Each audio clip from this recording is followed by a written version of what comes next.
with the Salvation Army just during the holidays up here, packing food baskets and then delivering them as well. Our public safety community delivers baskets for the Salvation Army every year for both Thanksgiving and Christmas time, and it's an interesting time. It certainly is.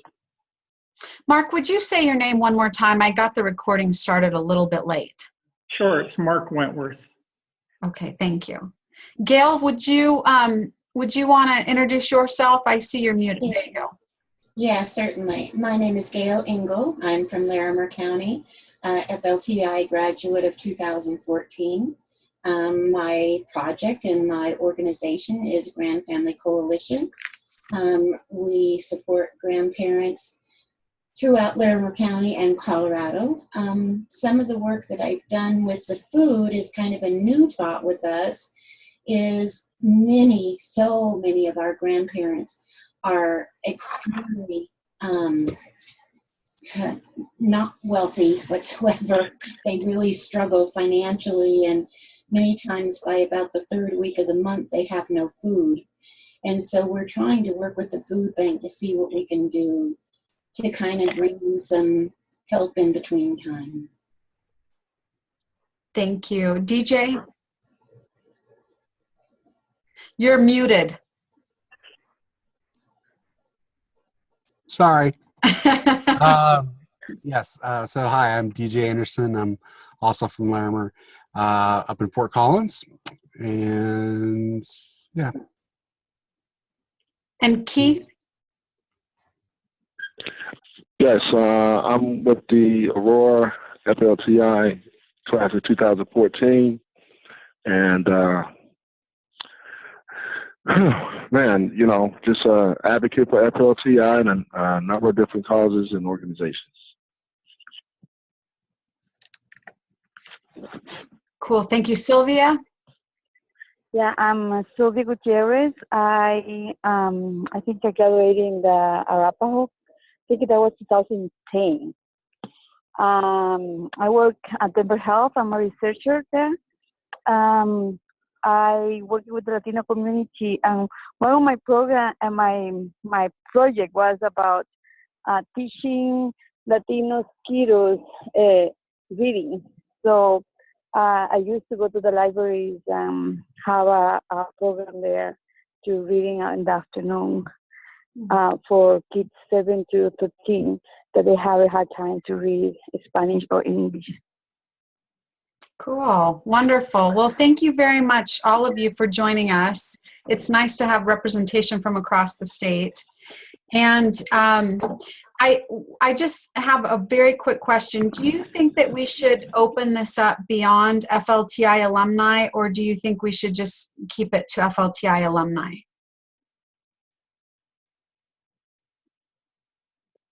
I think we should keep it to FLTI alumni. Okay. All right. Well, I'm Angela Engel, and I'm the FLTI Alumni Coordinator. I've been a Phase 2 facilitator. I'm also a master trainer and helped develop the Day at the Capitol model, and started, this video conference call as a way to connect our 750 FLTI alumni from across the state in a way that was affordable and accessible and still provided ongoing education and the ability for all of us to connect. So, Wendy, there you are. Perfect timing. Yay. Ta-da! Thank you so much for joining us. And we're really excited to have you be our guest. And I can tell that you're getting your audio hooked up. Yes. So, Wendy, if you just want to tell us about you and your role with LiveWell Colorado and kind of what's the status of food in Colorado, that'd be great. No, that's a teeny question, right? The status Yes. of food in Colorado. Anyway, hello from my basement in my t-shirt. I think this is really cool that you guys do this. And I'm a 750 FLTI alum. That's incredible. And I'd love to, throughout this conversation too, hear more from you about how we can better really tap into this amazing network and work together, because that's incredible. So I'm Wendy. I'm Wendy Peters Moschetti. I never know where to look. Do I look right into the camera? I know. I never know either. You look great, Angela. Oh, it's under lighting.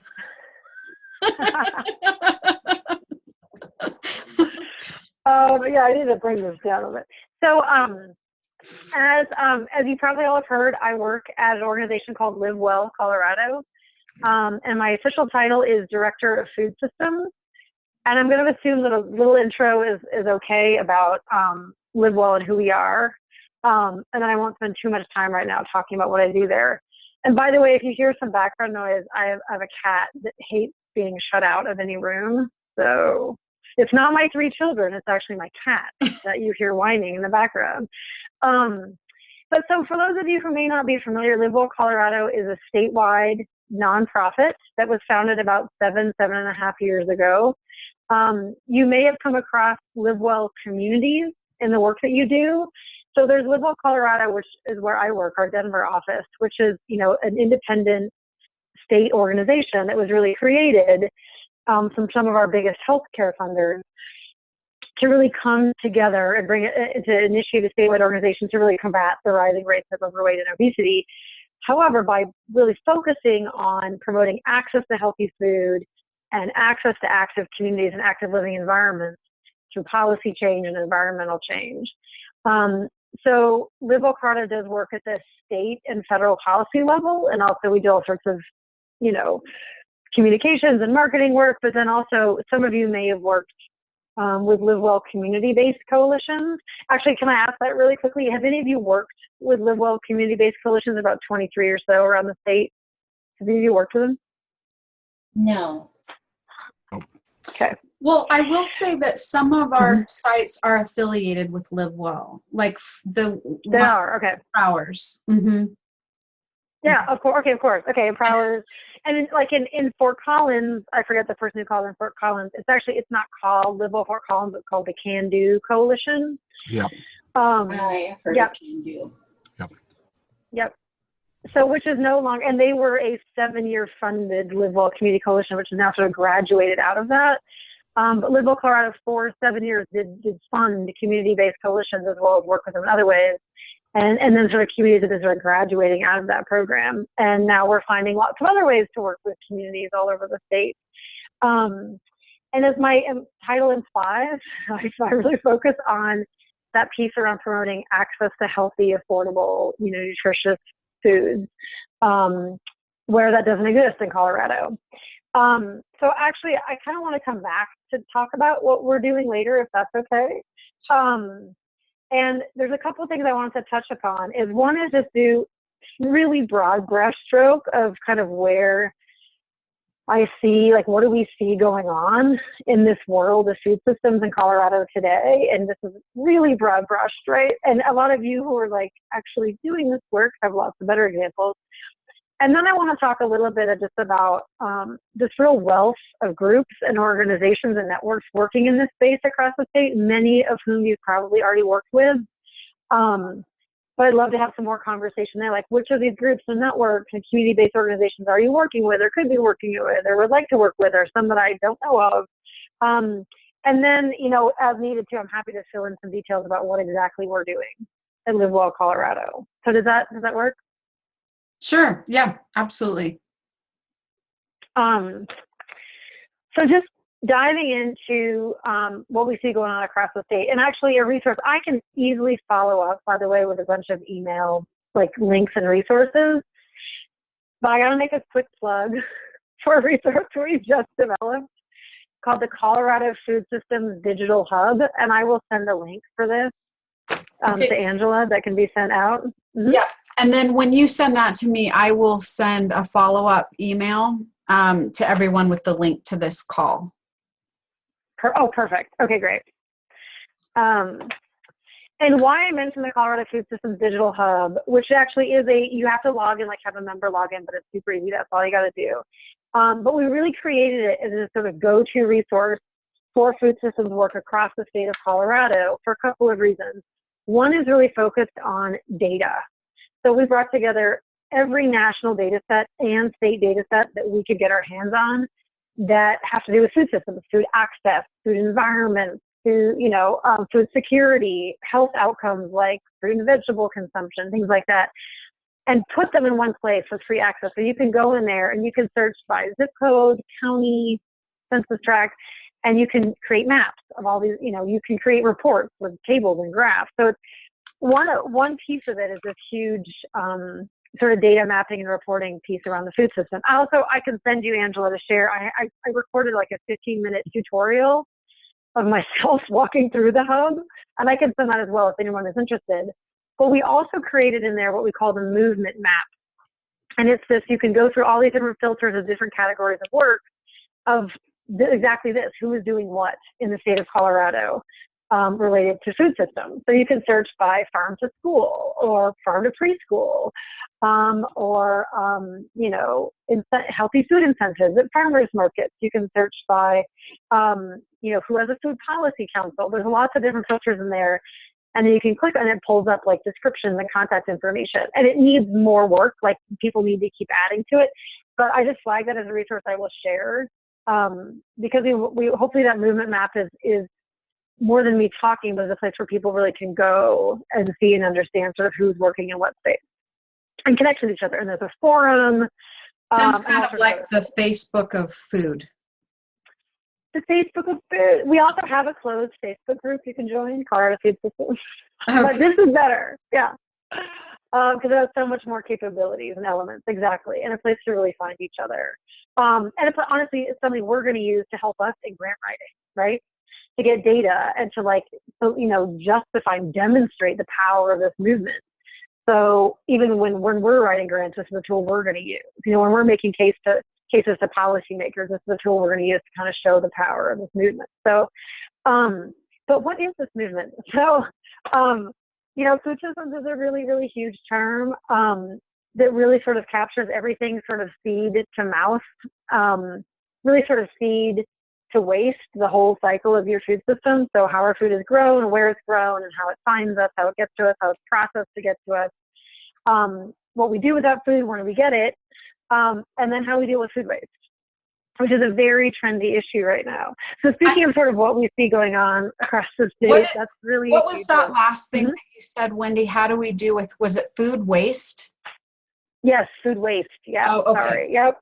Okay. Yep. I'll tell you that the food waste has been a hot topic in the alumni's community projects. And several of them have been like gathering food waste, both from grocery stores and restaurants, and then hosting community dinners. We had that both in Larimer and up in Eagle. Oh, that's so cool. Yeah. It's so cool. And it's something that so I don't, and LiveWell, we're not working sort of squarely in that space. Although, like, there's organizations like Boulder Food Rescue, which I actually sit on. I sit on their board. I work with them a lot. So there's, personally, I'm interested, but it really is honestly something I think we're really on the cusp of a lot of organizing and mobilizing around, is that for a variety of reasons, right, is that waste is an issue at sort of every single point in the food system, right? We see food waste. I mean, the most of food waste honestly happens before the farm gate, right? Sort of on farm, and that's not pointing fingers at farmers whatsoever. There's just a lot of barriers, right? And additional costs. And so sort of on-farm food waste that happens in processing and distribution, we waste a lot of food, like a lot as individuals, like in our kitchens where a lot of food waste happens. And then there's this whole grocery stores in the middle of it too, which when you look at the percentage of food waste, grocery stores are actually not really big contributors to food waste. It's just really, really good food, right? It's just most food that's wasted at the grocery store level is still really high quality food and just should not be thrown away. And so it's this great space for people to work. And I throw restaurants in there as well, so does retailers.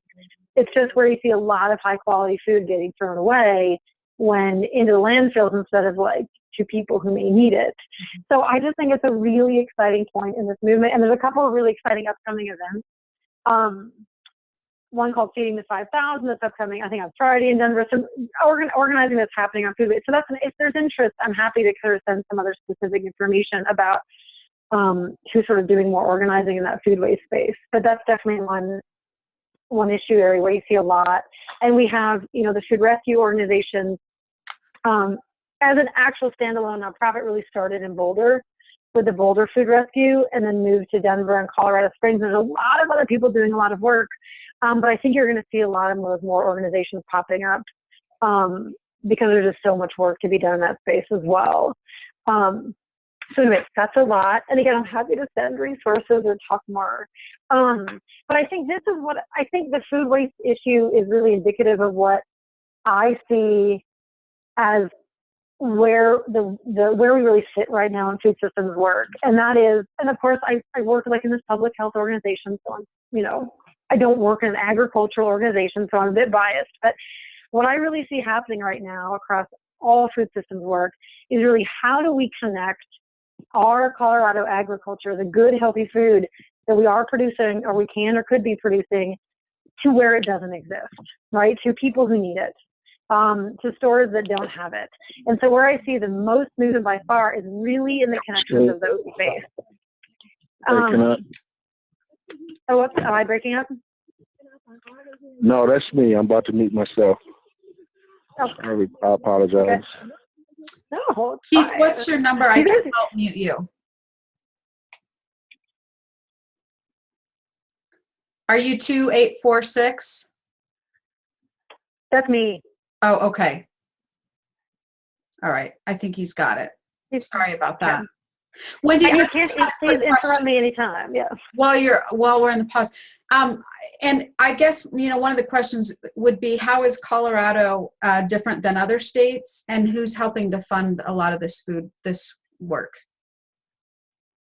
Well, that's a really good question. A couple of ways I think we're different, and I think this is, you guys probably know this better than I do, but having a chance to sort of work in communities all across the state it doesn't seem to matter if you're urban or suburban or rural. Coloradans have a very independent streak. Some call it libertarian, some call it independent, some call it the Wild West. There's pros and cons to that, I think, in doing this work. But it seems like, particularly compared to the coastal states, which is not surprising, we really have this drive to really do and learn and grow things very locally, which is wonderful. And then sometimes I think there's limitations in that as well, because I think there's real value in learning from what others are doing and coming together in a collective, right? And I think there's real value in having sort of statewide leadership. So even if you look at our state agencies, and I work with folks in all of our state agencies, and I love all of them, but we don't traditionally have state agencies that really sort of step up into the space really proactively, really progressively. We tend to like to let communities kind of figure some stuff out on their own.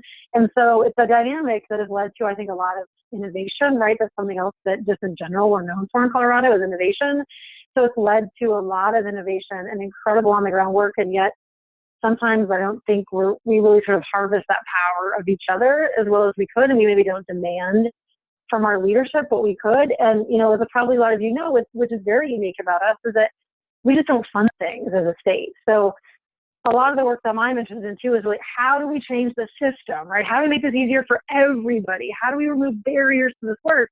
But when you have a really limited state government in terms of funding, sometimes it's hard to do that. And we have, you know, and that's a whole other conversation about like Tabor and how we deal with all that. But, you know, it's very hard to go to the state legislature and introduce new policies and ask for money for anything, honestly, and to change staffing in the state agencies. So it's, I definitely think there's some limitations there, but it has allowed, I think, it created a space for a lot of local creativity and innovation. So that's my sweeping generalization. Yeah, and I'll piggyback piggyback on that a little bit, because DJ worked on an education initiative that they were hoping to get on the ballot around, you know, more funding for education and transportation and seniors. And we, as part of the FLTI curriculum, take a hard look at the budgets and have familiarity with the limitations around Tabor and Gallagher and Amendment 23. So you all know way more than I do. I wouldn't say that. And it's the same. But it's the same. I think it's the same context, I think, for any issue area, right? Where we're really trying to work and promote promote new issue areas, which to me are really about creating a real just and equitable environment, right, for all Coloradans.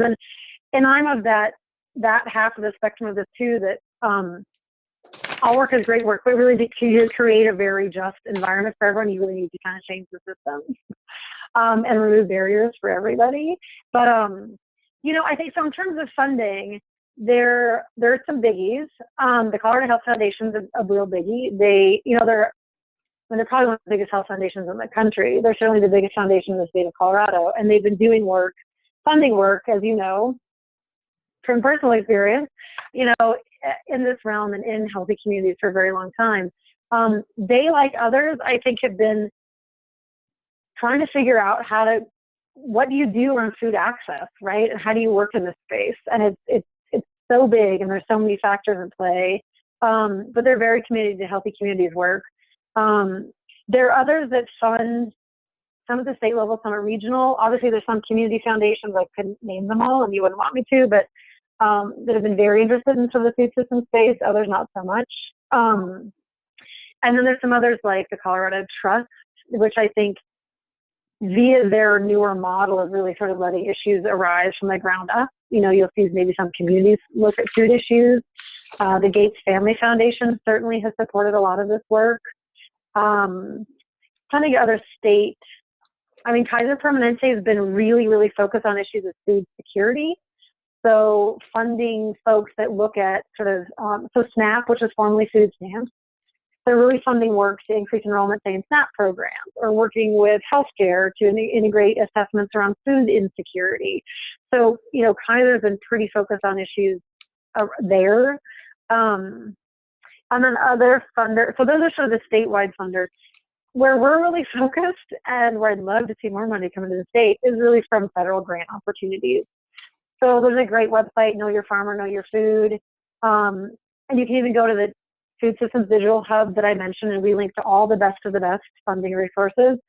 But throughout the Obama administration, they really have, and actually I'll probably credit Michelle for this one, but throughout the last 8 years, they really have really kind of shifted the focus of the USDA on, promoting sort of healthy, local, resilient local food systems.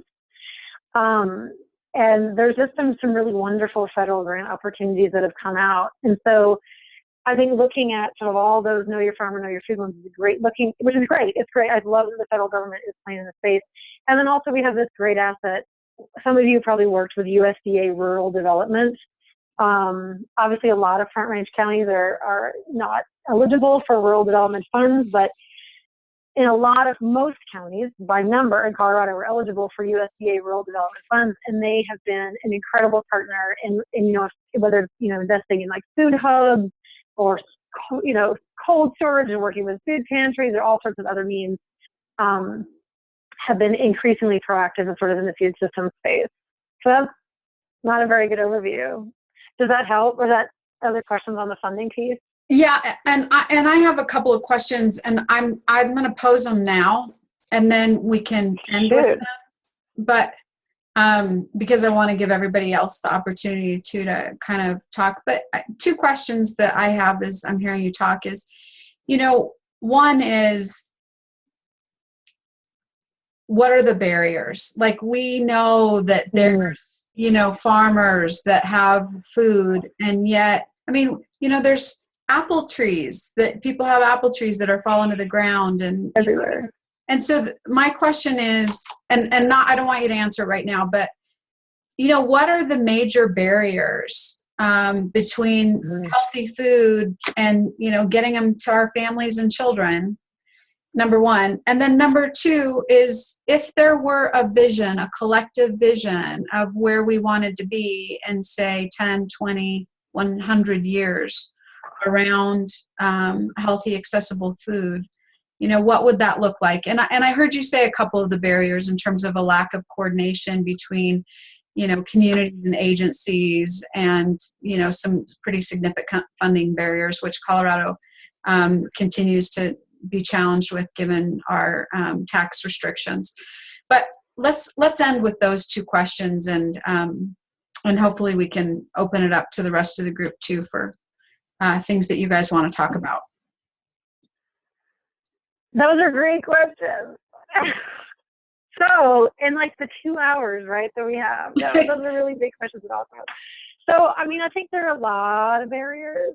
And I mean, we're all living and breathing this too. So I'd love to hear what other people say. But I think when you just think about sort of access to healthy food and ultimately consuming healthy food, it's hard. I mean, it's not hard for everybody, right? And I own this. I live in Boulder, right? I mean, it's just like not a food desert, right? And and I get it. There's a lot of people this is not hard for, but I think we have created a system that it is hard for a lot of people, right? I mean, I think we all could say this, right? I mean, I have 3 kids. My husband and I work full time.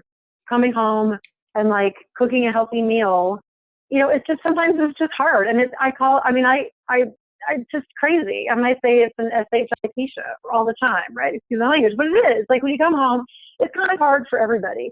And I think we live in an environment right now that makes it even harder for a lot of other people. So that, it's hard for me, right? And I live literally across the street from the Whole Foods and a mile from the King Soopers and a mile from the Lucky's and like 2 miles from the Trader Joe's. Like, give me a break, right?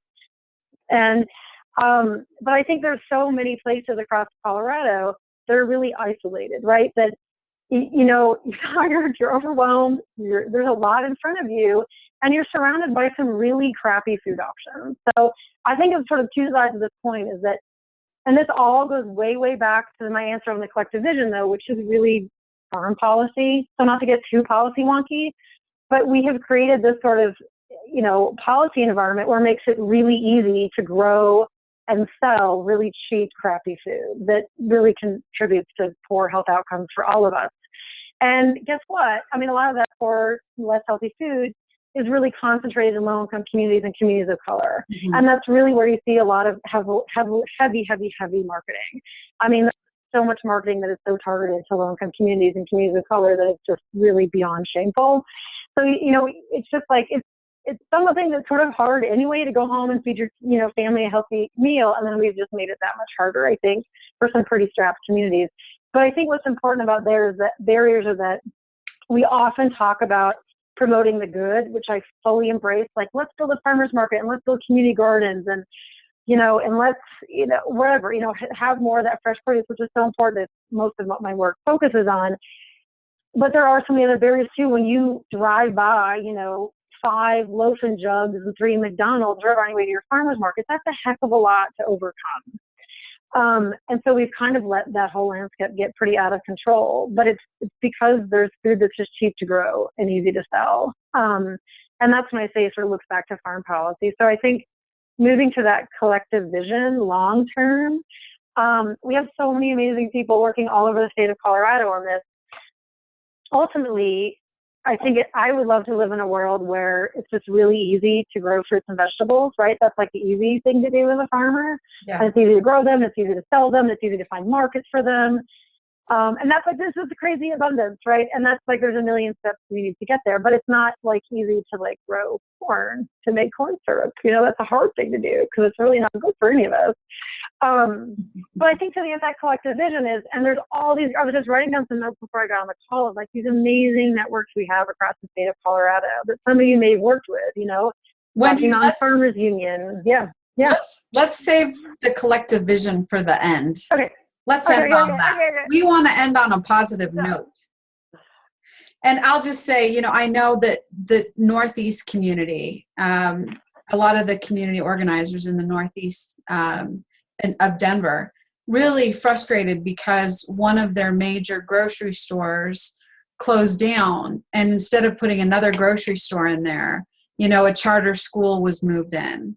And I thought, really, you don't have grocery stores? Like, why is that challenging? But it is. We think that's an issue for like rural communities, but we have urban communities that cannot get grocery stores. Yep. Yeah. So questions from family leaders, any or comments or things that you want to share from your own experience? I have a question. I guess, do you feel then that the biggest challenge is just getting education out there of this food? I mean, I guess the ideal aspect that you were talking about a little bit earlier, but is it just educating the public more? You know, that's a great question. And I say all of the above. I mean, I think there's this really important place for education and just skill building, I think maybe, which is what you're getting at too, is that, you know, there's that whole issue too of like, a lot of us really don't have the cooking skills that we used to have. And we don't even have the physical infrastructure to cook the way sort of families used to. And even just like shopping on a budget, right? Things like Cooking Matters Colorado, I think they do really, really well, right? Is like the cooking on a budget and shopping on a budget and really bringing us back to those skills to really go back to scratch cooking. And as important that is, because that's, I think, one of the best indicators, right, of how we're doing is like how many meals you eat at home and how you cook, because that is sort of indicative of the rest of the system, right? That you have access to the food to cook, you know how to cook it, everything, you know, got to you. But I think where I fall, and I'm not saying this is any more important or less important though, is actually creating that system where it's just actually the default. The healthy choice is the easy choice, right? So the healthy option is just abundant and prolific. We create the environments where it's easy to do that. Because I feel like, you know, if we can focus a lot on education, but if we keep, it's sort of an uphill battle, right? About, you know, there still isn't a grocery store, right, in Malvillo or North Park Hill, or, you know, you have to drive 50 miles each way in rural Colorado to get to a, you know, WIC authorized grocery store to feed your family. You know, it's just those things matter. And I don't know if I answered your question. Yeah. All of it. Yeah, I think so. But I guess I would kind of look at, you know, to qualify those, to get that grocery store there, it comes with the idea of educating people that they need this, that they have an understanding that this is something, why it's important that that's there, instead of being able to have that McDonald's closer, you know, type thing or whatever. Yeah. So building that demand, really. Yeah. Right? Yeah. You know, I think that's absolutely part of it. I think that there's also just so many challenges around that building the demand. You know what I mean? That when there's so much marketing that pushes you in the other direction, or there's so much, you know, or the sort of the healthier perhaps retail we want to see, honestly, just isn't as competitive as a McDonald's, you know, or a Loaf and Jug, or, you know, which all have their praise, but you know what I mean? They just don't have the financial footing or the backing. It's just it's a completely uneven level playing field. When you say competitive, do you mean profitable? Yeah, or maybe even profitable in and of themselves, but not as competitive. Say, you know, if you're a municipality, you're just looking at your tax base, right? You're probably not going to be very picky about which retailers you're letting, you know, be permanent, you know, build in your community, because you're going to want, you know, you're going to want that revenue. You're going to want tax revenue, and that's totally understandable. And it's just so much easier for these very profitable, you know, retailers, when grocery retailers have like the teeniest little profit margins as it is, like even King Soopers does, right? Especially around produce. So then if you're like a much smaller retailer, really focused on fresh and perishables, you just have like the teeniest profit margin, and you're being able to get up and go to get up without a lot of sort of government incentive funding is really hard. And that's why, you know, there's programs like Colorado Fresh Food Financing Fund, Colorado Enterprise Fund, in Denver, the Denver Healthy Corner Store Initiative, which are taking sort of public and private dollars and actually saying, okay, how can we actually level the playing field a little bit and actually provide some more incentives, provide lending, and honestly, that's accessible to some of these really small, healthy, or more healthy focused retailers, if that makes sense. Yeah, and potentially restructure the tax base so that there's an incentive for grocers to. I mean, there's all kinds of options. Right? And eventually make it easier. So this, like, fruit and vegetables are just, you know, the affordable, more affordable choice, because it's not that hard to grow them. We just put a lot of barriers in place to being like a young or a beginning or returning farmer. You know, it's hard. I mean, the other thing about Colorado is that land is very, very expensive. And guess what? We're running really low on water.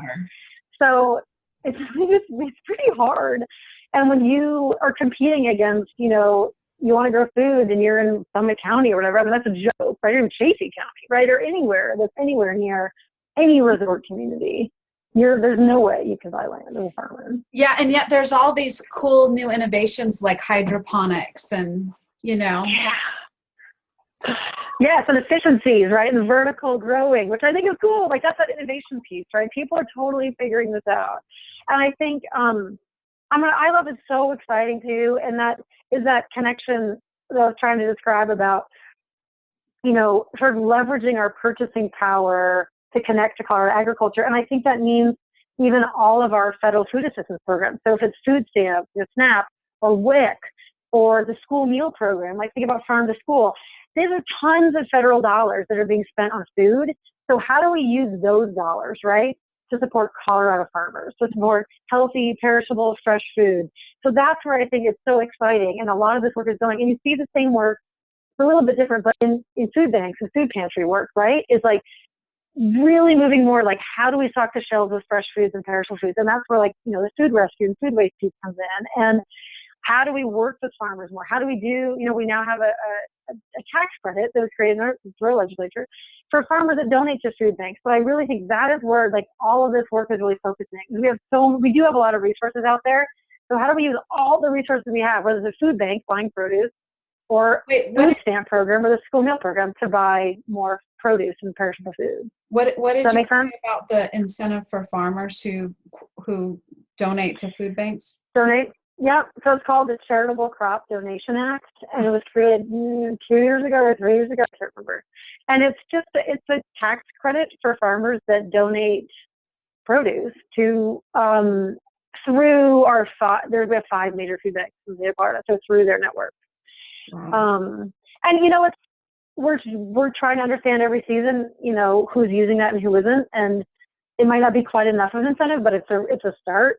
And I just think it's really indicative, again, of where we see this work going, is that I think there's this huge awakening. People everywhere, you know, realize, you all have talked about this work already, is that we have a ton of resources, right? Yeah. And let's think about where we use them. Let's think about where we spend these federal dollars. Let's think about where we spend our food bank dollars. Let's think about what donations we seek and what we put on the shelves. And it's really cool. And I think it's really benefiting Colorado agriculture, or it could.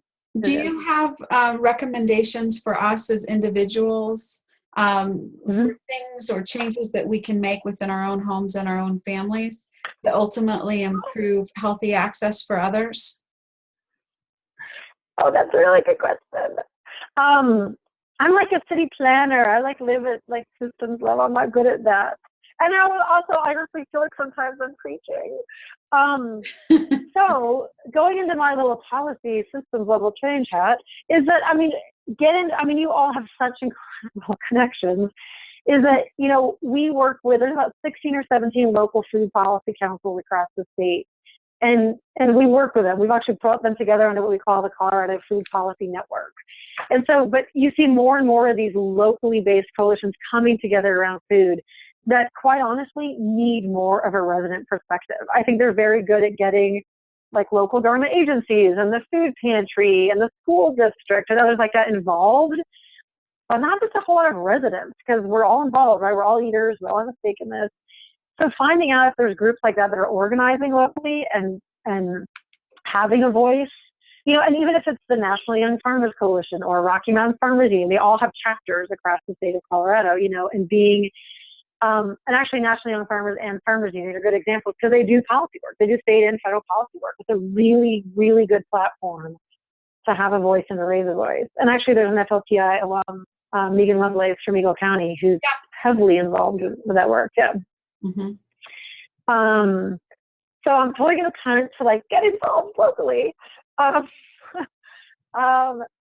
otherwise individually, you know, can I do a shameless plug for one of our programs? So I'd love for you to know about it too.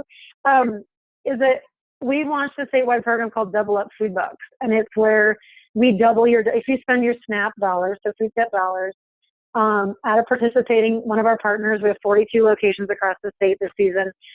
We match those dollars dollar for dollar. So you get an extra dollar to be spent on Colorado grown fresh fruits and vegetables. And we match it up to $20 per week. So food stamp dollars. Oh, okay. So if you go to, say, a farmer's market that we work with or one of the small retailers, and you spend 20 of your food stamp dollars on anything, then you get an extra $20 to be spent on Colorado grown produce. Wow. And yeah, we love it. It's so exciting. And we just launched it in July. I mean, we're learning so much. It's far from perfect. But we got a 3-year federal grant. We're going to learn and grow. But it's another example, too, of like, oh, I'd love to work with people, like, get the word out about this. How do we, we spent a ton of money doing radio remotes and newspaper and billboards, which is great. Actually, people seem to love the billboards. But, it really is neighbor to neighbor kind of connection and word of mouth that gets, lets people know about these programs. So that's just one selfish example of where I'd love to understand how to work better with FLTI about how do we work with y'all to have like local ambassadors on the ground. Does that make sense? And like get the word out about these programs that are going on. Or, and there are lots of other great examples of programs too. That was just my one shameless plug for our program. Yeah, Wendy, please send that resource, and then I'd be happy to share that, through our networks or on our Facebook or something like that. So very cool. Gail, is there anything that you wanted to add? I'm putting you on the spot, I know, but any other questions or comments? The only thing I think about, I have two things. I think so much about my grandparents raising grandchildren and how tough it is for them to put food on the table for these kids that they're raising. And I know it doesn't exactly have to do with what you're talking about, but it's a real big issue that we don't know. I'd love to hear about this SNAP program because it would help our grandparents so much. Our grandparents would love to put some good food on the table, but money just is not there for them. The other thing that just amazed me is I just took a nice little reprieve vacation by myself. And I went for a week down to California to San Jose. And I get amazed at the fresh produce that you get in California. You cannot compare to Colorado. No. The fruit tastes different. And it just astounds me. But that's my frustration. I hear you, Gail. I moved here from California 12 years ago, and I swear it took me months to get over missing my daily avocado, which I still eat, but I'm like, it's so different. And it's totally different environment, it's totally different economies of scale. But yeah, it's a huge issue, Gail, and I don't know if this is what you're getting at too, but we do have a very different season, right? We do. Although I got to tell you, farmers are brilliant people, right? And, as Angela was saying too, there's all sorts of creative ways and hydroponics and vertical growing and hoop houses and year-round growing. And I think we're going to see more of that, but it is true. It's hard. I mean, it is true. And honestly, I go on and on about this, but I'm also sort of at the camp and I'm like, just eat more. I don't care where it comes from. Like, people just eating more produce is great, right? Step one.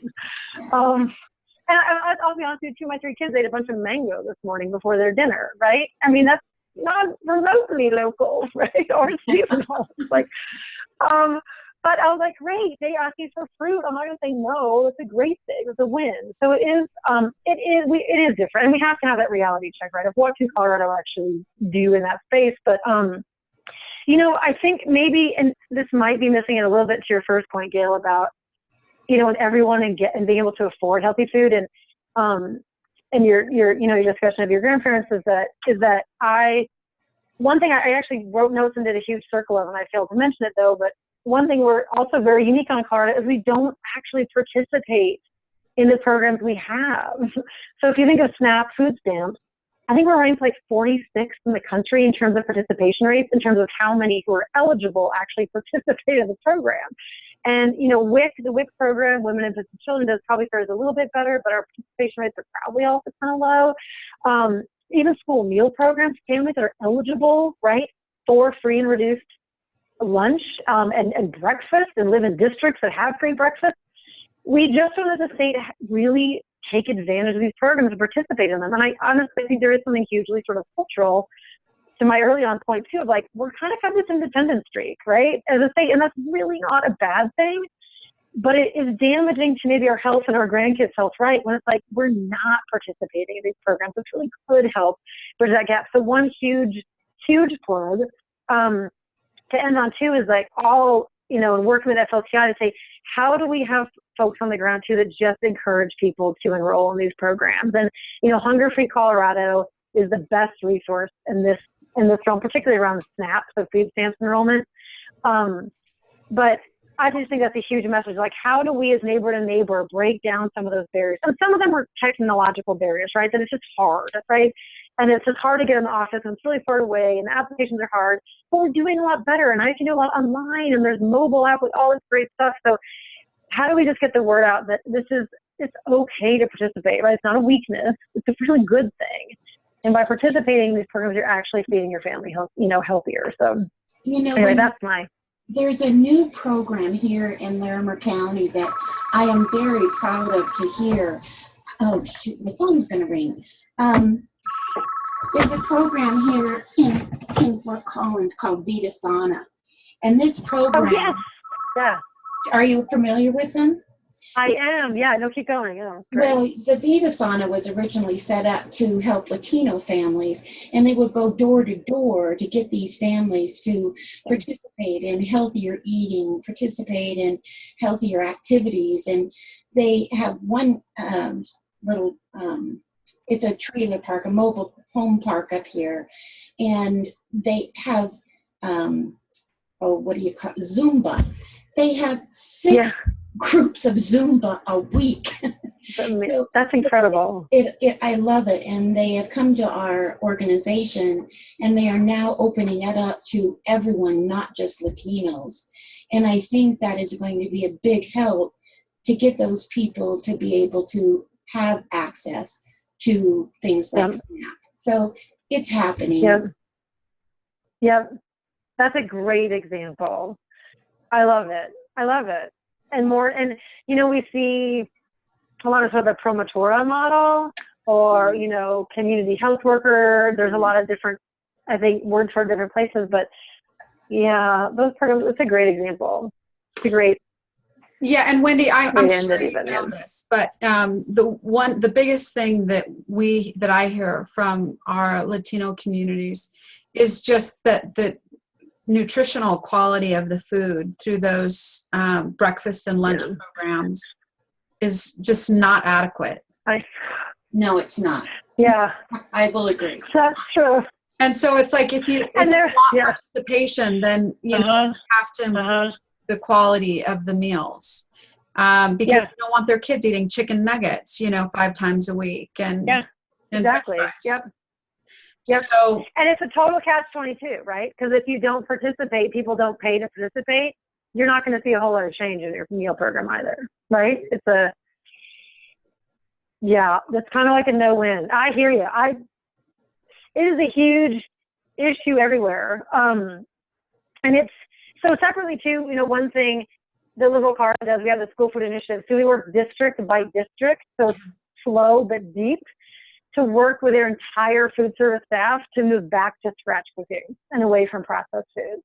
Oh, that's great. So they come in, it's like a 2-year course. So that's just, and I didn't work on that, so I can totally plug that because it's this amazing initiative. But it's slow, right? It's really deep, hard work, but it's really, really slow. It takes years to commit to that, to move back to scratch cooking. Their processes have taken years to develop, and it's always been on a model of like what's cheap and what's fast. Yeah. And so if we can literally as a culture make the shift from it's cheap and fast is not the goal, but healthy and affordable, not cheap. Those are very different, what's within our means. Totally. Yeah. So, we're getting to the end of our call, and I'd love to end with a vision, and I'd love it to be a collaborative vision. So for those of us that are left on the call, maybe we could share what our vision would be for food access and equity in the state of Colorado. I'll start. I'll just, a little personal story, but I have 2 teenage daughters, and at this point, they're 17 and 19. And at one point we were in family therapy because they were driving me crazy and I was driving them crazy. And their biggest complaint with the therapist was she makes us cook with her and then we have to eat it. And I'll never forget the therapist goes, "Is that why you're here?" It was such a huge issue for my children that they had to cook and eat, you know, as a family. And that was, in fact, the biggest complaint. So I get with families that it's, you know, everybody's busy. There's a lot of immediate gratification. And what's the least amount of effort for the, you know, quickest amount of satisfaction. And so my real vision is just, you know, if we could make a return back to like what's most natural, just what's the most natural aspect of either growing our own foods or preparing our own foods. So that would be my vision for the future. I think it would be world changing. Angela, I think that my vision would be that there would not be a McDonald's, a Freddy's, all of the hamburger joints on every corner. And you say, Wendy, that all things take time, and it does. It takes a long time, Ben. But I wish that would happen. I wish we would have a produce stand for every McDonald's there is. I don't know. I love that. I love it too.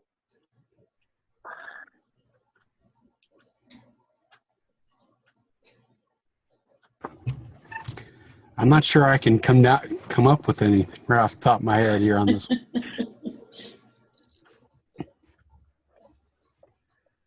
Did you like the Zumba idea, DJ? I know my girls would.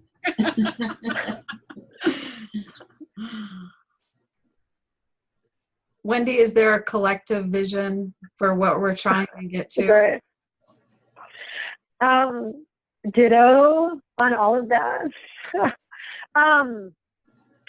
Yeah, I don't, you know, I babbled about this a little bit already too, but I think just long term is that, you know, living in a world, honestly, where the playing field, I guess, is leveled. And so that, like, you know, growing the healthy food is the easy thing to do, and selling the healthy food is the easy thing to do. And sort of the big food companies don't have as much power. And we do all have a role in that. We all do, right? We all make decisions every day as a consumer. And I don't want to let sort of all of us individuals off the hook, but I think that this system is so behemoth, you know, that we're working against, right? So yeah, I guess that's my vision. That's where, yeah, I'm similar to Gail. I think it was Gail that was talking, right? Is that there's two produce stands at every corner or there's nowhere McDonald's.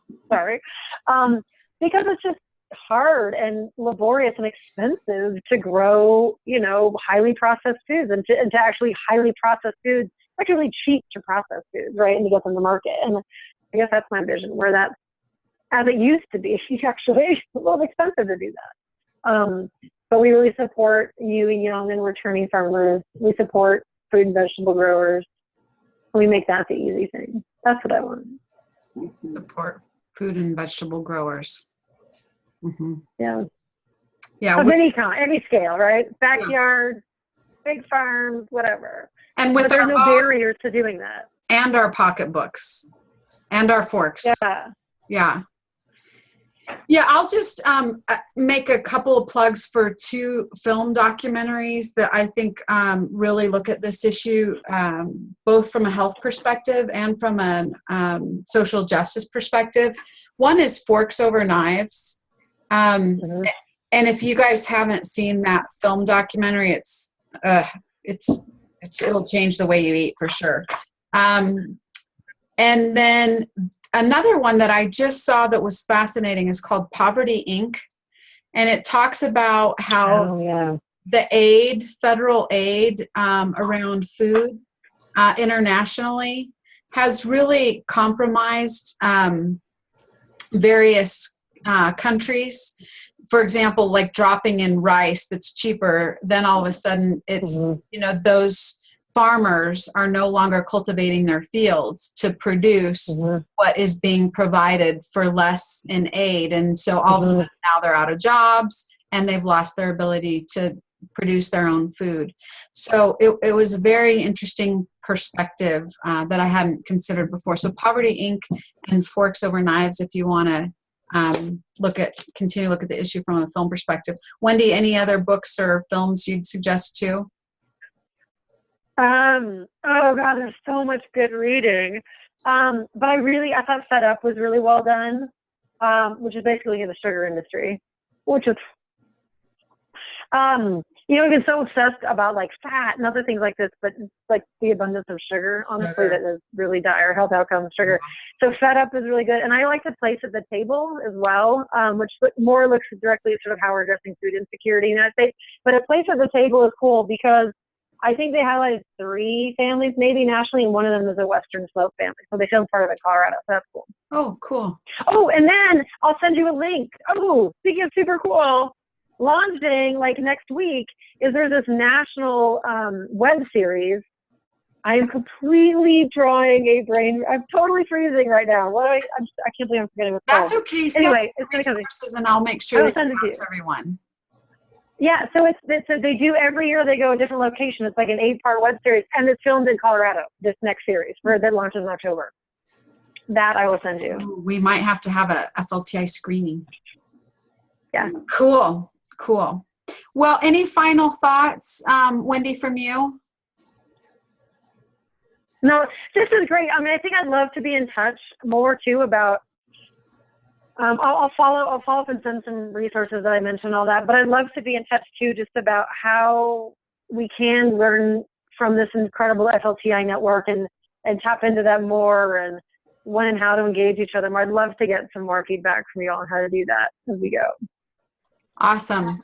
I think you come down and be a speaker in Larimer County because we have a lot of food-driven people up here. We'd love to have. Yeah. Love these connections. For the FLTI alumni, same time, same place next month, November. I'll let you know who our special guest is going to be.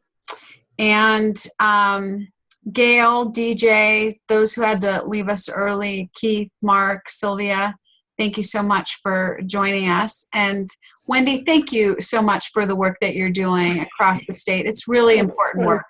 And when we as mothers and fathers can't provide for the most basic fundamental needs of our children, our families, it has devastating consequences. So sometimes, just starting at those most basic levels is really life-changing for people. And we're glad to see that there's some both state and federal attention really being placed on the issue of food access and equity. So again, thanks so much for your work and for joining us tonight. Thank you. Thank you, guys. Okay, we'll sign off. Everyone have a great night. Night. Good night. Bye. Thank you.